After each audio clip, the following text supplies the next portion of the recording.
মেসির যে জাদু, সেই জাদুকরী গোলের কারণে কিন্তু আর্জেন্টিনা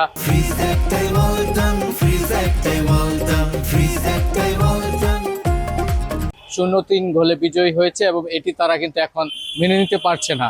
তো আমরা বলবো যে আসলে এরকম একজন মেসি খেলোয়াড় কিন্তু সব দলে জন্ম নেয় না, এটি আর্জেন্টিনায় জন্ম নিয়েছে এবং এই মেসির হাত দিয়ে কিন্তু আমরা এই চতুর্থবারের মতন যে বিশ্বকাপ সেটিও কিন্তু আমরা ছিনিয়ে আনবো। তো আমাদের আজকের এই জয়ের যাত্রা দিয়ে শুরু হবে এই বিশ্বকাপের যাত্রা, এবং আমরা আশা করি প্রতিটি খেলায় আমরা এই বিজয়ের মাধ্যমে আমরা এই আমাদের যে কাঙ্ক্ষিত ট্রফি সেটি অর্জন করতে সক্ষম হব।